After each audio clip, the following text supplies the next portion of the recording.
because I think people have felt like we are, at least I am, an anti-Iowa State person. I don't believe that. It's a battle, the Cy-Hawk game right here. I'm actually going to surprise you a little bit. I think this is one of those overreaction games that you look at.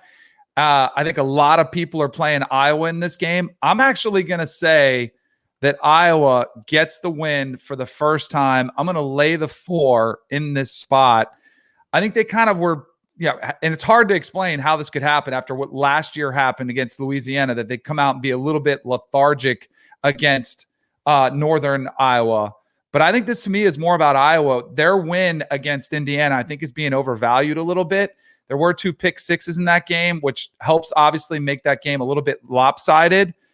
Chris Hassel, if he's listening to the Cover 3, hopefully he's not listening to this one, because I'm actually going to go with the Cyclones in this one and lay the points at home at Jack Trice. Are we fighting again? Oh, Big Ten. Here we go. Fight. Give me Iowa plus 4.5. This line is too big for. I mean, we talked about this a little bit yesterday on the Early Edge, Chip. We did the live show for them on Wednesday afternoons. Like, Matt Campbell has done so much for Iowa State with that program, building it up and taking it to places he's never been. And you think of everything that Campbell's done there, and you think of why his name gets brought up for like the Michigan job, and people bring up the possibility of him maybe going to the NFL because he's done a fantastic job. You know what he hasn't done? He's never beaten Iowa. Iowa gets the best of Iowa State every year, and he might beat Iowa this year for the first time. But if he does, it's going to be a close game. So I'm going to take the 4.5 points with an Iowa team that kind of it lost its first couple games of the 2020 season, and we just kind of pushed it to the side and forgot about it.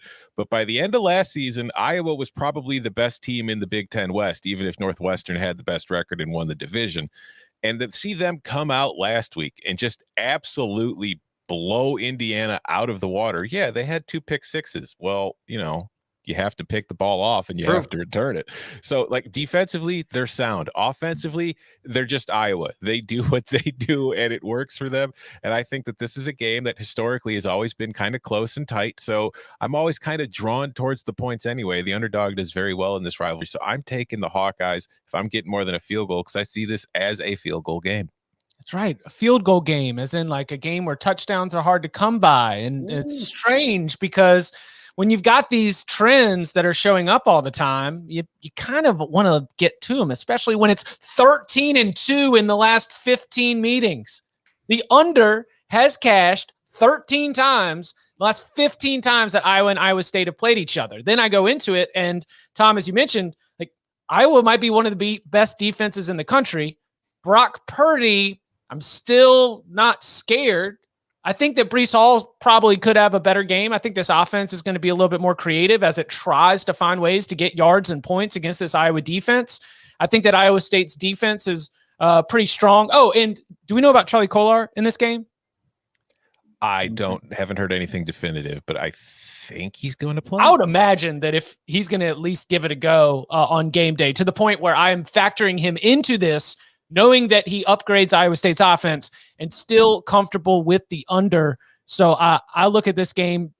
I do see a lot of field goals. I see a lot of red zone stops because neither offense is particularly explosive or has those kind of game breakers, particularly at the quarterback position. So I feel really comfortable being able to take this under. If I had a play on the side and had to, I've been kind of leaning in Tom's direction, but my most confident play, which I always try to offer here on the Lock Show, is on the total under.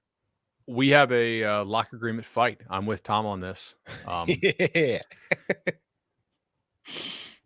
Are we not going to play the fight song? Like, hold on. I gave you a pause. I didn't let the. There we go. Fight. Fight. You wanted 2 at once. I had to call for 2 different sounds at the same time. I've been working on pausing when I know we're going to have a fight and let the music play and not talk over it. And all right, we still got to work on our tempo here. So speaking of tempo, I think that this game will be played fairly slowly. I don't hate Chip's pick of the under. I can't quite get there as a lock, but I think there's a little more value on it. This is extremely public. I don't really care about the public-private stuff all that much. It's a very trendy dog. It's a numbers play for me, right? I make this 2.5. I'm getting 4.5. I'm going to take Iowa plus 4.5. If you want to just go football matchup, I think Iowa State's defense is better suited towards stopping some of these spread teams they play. And Iowa is like anti-spread, right? They don't give a damn about spreading the ball out and chucking it all around. Petrus scares me a little bit, but if he can just give me like one big play in this game, I think Iowa can run the ball decently, and I think Iowa can win.